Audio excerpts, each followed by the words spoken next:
Los rollos del Mar Muerto son uno de los tesoros arqueológicos más importantes que tiene la humanidad en nuestros días.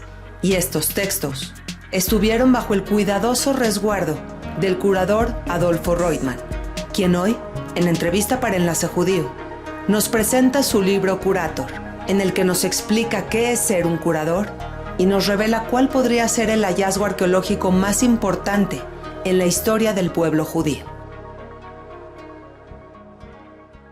Hola Adolfo, ¿cómo estás? Muchísimas gracias por tu tiempo para Enlace Judío. Un gusto, Nadia, de estar aquí presente. Estás sacando a la venta un libro maravilloso que se llama Curator. Vamos a hablar del tema, pero sí quisiera dejarlo un poquito para después, porque es que, Adolfo, tú has sido curador de los rollos del Mar Muerto por 30 años. Y este es quizá el tesoro arqueológico más importante que tiene el pueblo judío. ¿Nos podrías explicar un poquito qué son los rollos del Mar Muerto, cuándo se descubren y por qué son tan importantes? Bueno, solamente haría una pequeña corrección, Nadia. No es quizás, es el tesoro arqueológico más importante del pueblo judío a nivel mundial. Bueno, muy sintéticamente, los rollos o manuscritos del Mar Muerto son unos documentos hallados entre 1947 y 1956 en 11 cuevas próximas a un lugar llamado Qumran. Qumran se encuentra en la costa noroccidental del Mar Muerto, a unos 40 kilómetros al este de Jerusalén. Y en esas cuevas se hallaron aproximadamente, sea gracias a beduinos o arqueólogos, unos 25.000 fragmentos de manuscritos, muy pocos, podemos decir, en un buen estado de preservación. Y en las manos tenemos aproximadamente hoy 1.000 documentos de hace 2.000 años atrás, la mayoría escritos en hebreo, una minoría en arameo y una muy pequeña cantidad en griego, la mayoría escritos en cuero de animal y algunos en papiro. Y la fama mundial de estos manuscritos es primero porque entre ellos se encontraron los manuscritos de la Biblia hebrea, es decir, el testimonio físico de la Biblia hebrea más antiguos del mundo. Aproximadamente un cuarto de esos 1.000, un poco más de 200. Y además de eso encontramos una gran variedad de escritos, en algunos casos conocidos y en otros casos no conocidos, de los judíos hace 2.000 años atrás, cambiando toda nuestra perspectiva del judaísmo antiguo. Maravilloso, por eso son un gran tesoro. Hace algunos años te entrevisté, Adolfo, y te pregunté qué superaría este hallazgo arqueológico tan importante. Y tú obviamente mencionaste el Arca de la Alianza. Fíjate que nosotros en Enlace Judío, en los comentarios de nuestros videos y demás, encontramos que hay mucha curiosidad sobre el tema del Arca de la Alianza. Tú eres un arqueólogo de gran autoridad, así que ¿quién mejor que tú para contestar esta pregunta? Sé que hay muchísimas hipótesis de en dónde puede estar el Arca de la Alianza. Se ha hablado que en el Vaticano, o que en túneles escondidos debajo de Jerusalén, o que en Etiopía. Desde tu punto de vista tan académico y profesional, ¿cuál es la hipótesis más plausible de la ubicación del Arca de la Alianza hoy en día?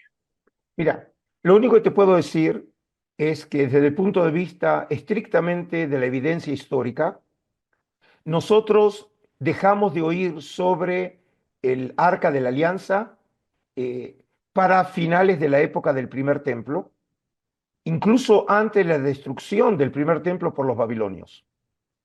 El profesor Menahem Aran, un muy prestigioso biblista ya fallecido en la Universidad Hebrea de Jerusalén, sugirió en su momento que el Arca de la Alianza, que según la tradición bíblica había sido colocado en ocasión de la inauguración del Templo de Jerusalén por Salomón en el Santo de los Santos, en el Santo Santorum o el Dvir, como lo conocemos en hebreo, esa última sala, habría sido sacado del Templo de Jerusalén en ocasión de la reforma hecha por el rey Manasés de Judá. Eso simplemente es una hipótesis, es decir, no tenemos ningún testimonio de eso, e introduciendo en este caso culto o prácticas idolátricas dentro del Templo de Jerusalén.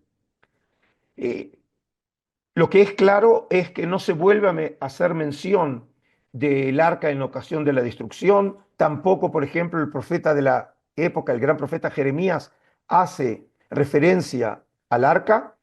Y cuando se habla de la restitución de los artefactos sagrados en época de Ciro el Grande, cuando le da la posibilidad a los judaítas que retornen de Babilonia para reconstruir el templo de Jerusalén, nunca se vuelve a hacer mención del arca.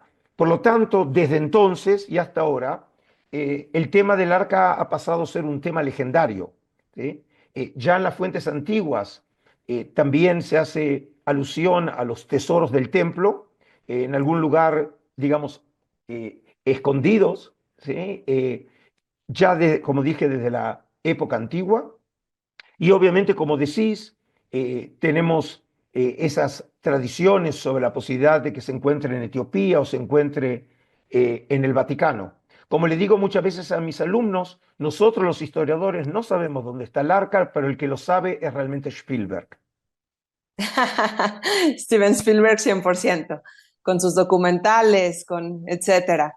Bueno, pues qué orgullo que fuiste durante 30 años el curador del tesoro más importante arqueológicamente hablando del pueblo judío, que fueron los rollos del Mar Muerto, y ahora eres curador emérito. ¿Cuál es la diferencia, Adolfo? Bueno, lo que significa, primero formalmente, yo ya no formo parte del staff del Museo de Israel. Yo llegué a la conclusión que después de 30 años, dado que desde el punto de vista de la ley israelí, a mi edad de 67 años es el momento de que uno se jubile, y pensé que en vez de que sea el fin, sea el comienzo de algo. Es decir, fue, como dije, el fin de una época de mucha creación en donde pude, obviamente, desarrollar estrategias museológicas, exhibiciones en Israel y en el exterior, publicaciones, viajes, la posibilidad de conocer mucha gente, incluso personalidades mundiales, desde el entonces príncipe y hoy el rey de Inglaterra, el príncipe de Luxemburgo, el rey de Bélgica. Pero lo que yo quería, a decir verdad, era recuperar mi libertad. Es decir, la posibilidad ahora de no depender de ninguna institución y que yo pueda decidir precisamente qué camino seguir. Prueba de ello fue que casi con el retiro mío del museo, abrí mi propio canal de YouTube, eh, con la posibilidad de poder llegar ahora al público sin tener que pedir permiso, sin tener que alguien tenga que rever los materiales que yo subo, porque obviamente en ese caso lo haría en mi condición de curador del museo y ahora la responsabilidad es estrictamente mía. Por ejemplo, pude aprovechar una gentil invitación que me había hecho el Colegio de México, como bien sabes, una institución tal vez la más prestigiosa de México a nivel académico en el mundo hispano, con la posibilidad de venir como profesor visitante, cosa que yo no podía hacerlo estando en la oficina. Así que eso es lo que me trajo aquí a México y paralelamente poder también estrechar mis vínculos académicos con otras instituciones. Ahora que estoy en México, estoy dando un curso de maestría para el Departamento de Filosofía de la Universidad Panamericana sobre Filón de Alejandría, cosa que no podía hacer cuando yo venía simplemente a México por el término máximo por ahí de 2 semanas. Entonces, esta era una oportunidad muy grande y por eso pensé que ahora puedo empezar los proyectos académicos que quiera, las investigaciones que quiera, enseñar donde quiera. Y bueno, el precio fue dejar mi cargo para recuperar mi libertad.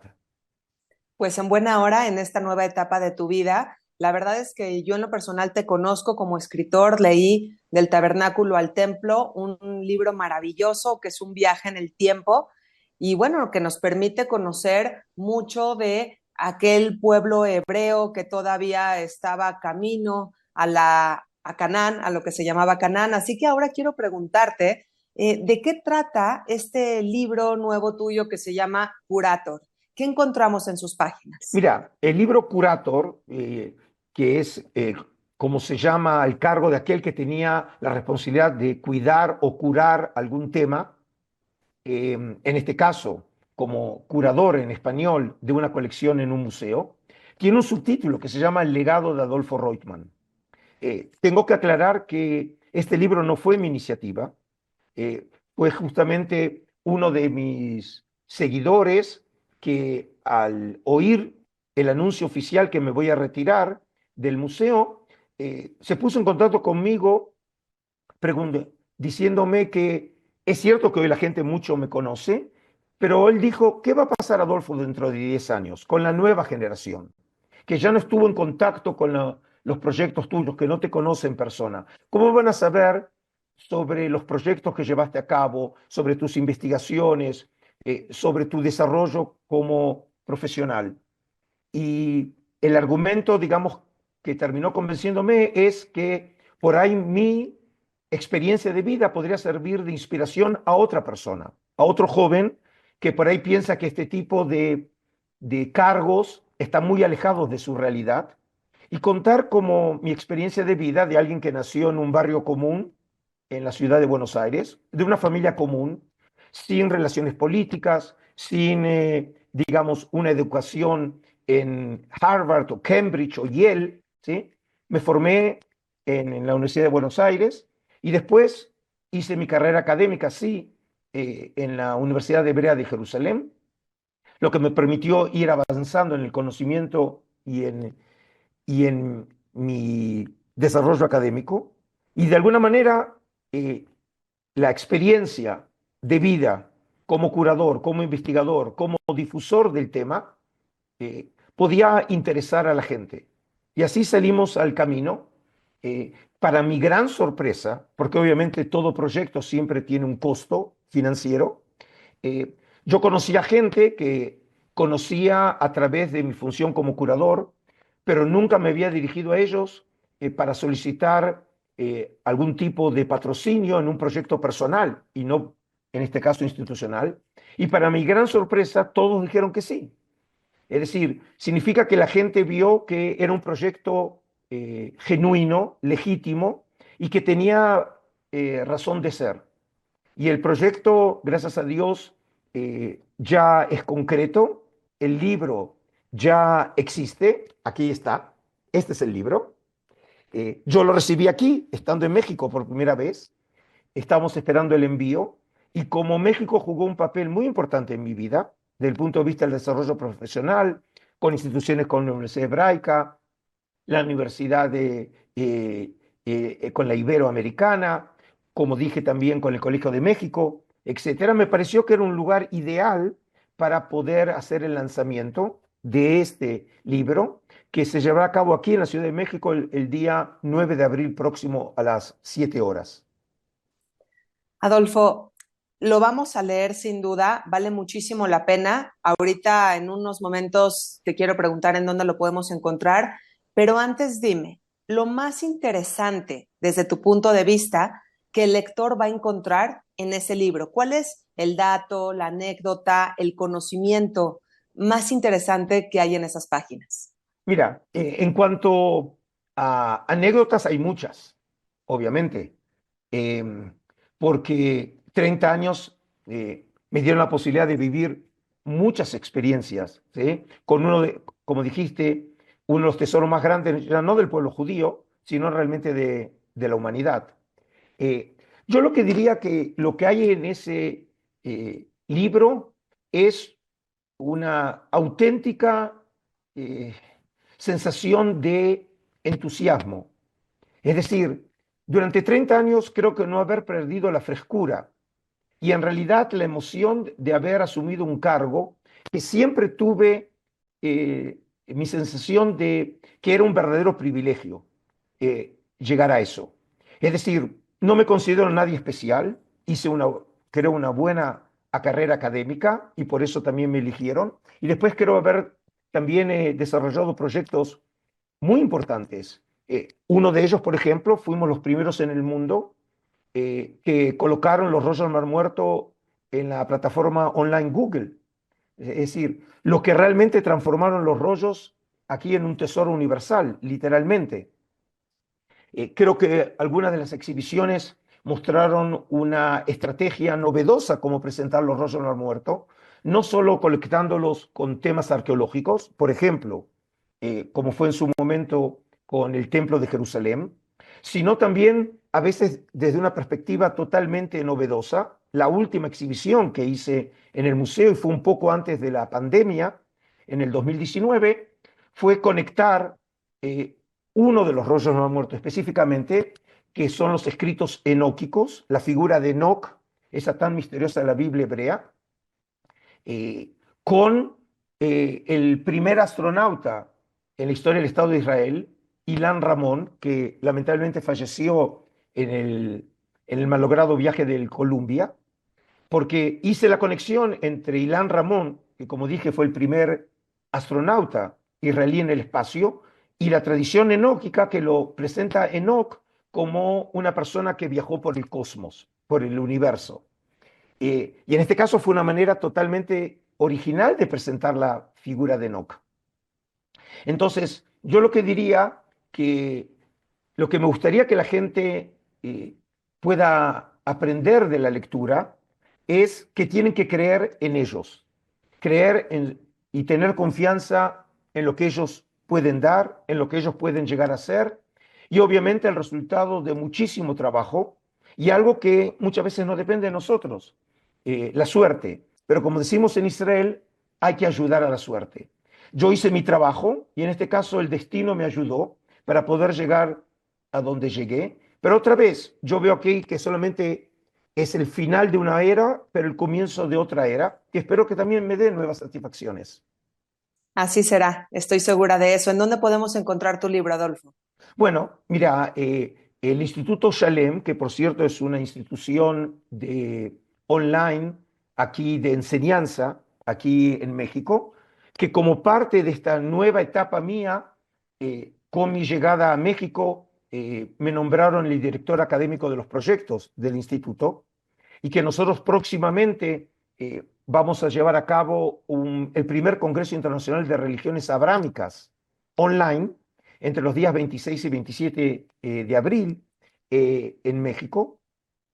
Entonces, este instituto es el que se encarga de la venta y la distribución de aquí para México. Yo te voy a enviar el link y entonces vamos a poder dar a la gente precisamente la dirección para la preventa, como siempre se hace en estos casos, esperando que mucha gente encuentre interés, porque en última instancia fue hecho para las personas de buena voluntad que quieren encontrar inspiración y por ahí eh, conocer algunas de las historias del ahora ex curador de los rollos del Mar Muerto. Finalmente, Adolfo, ¿qué tiene que gustarle a una persona para que termine siendo curador? ¿Cuáles son las habilidades y cuáles son los gustos particulares que tiene que tener para que su camino sea ese? Esto con la finalidad de ayudarle a estos jóvenes que les gusta el arte, pero no les queda muy claro el camino. Yo lo que diría es que en lo personal lo que tiene que pensar esta persona, y es la gran pregunta, ¿qué quiere hacer con su vida? Y en este caso las consideraciones, cómo lo va a ver su familia, qué van a pensar los padres, si se va a poder ganar de dinero con eso, si va a poder mantener una familia, eh, yo creo que tiene que pasar a un segundo plano. Eh, yo me acuerdo que mi finada mamá me decía siempre que había dos cosas que uno no tenía que equivocarse, con la pareja que uno va a decidir vivir su vida y otro con la profesión.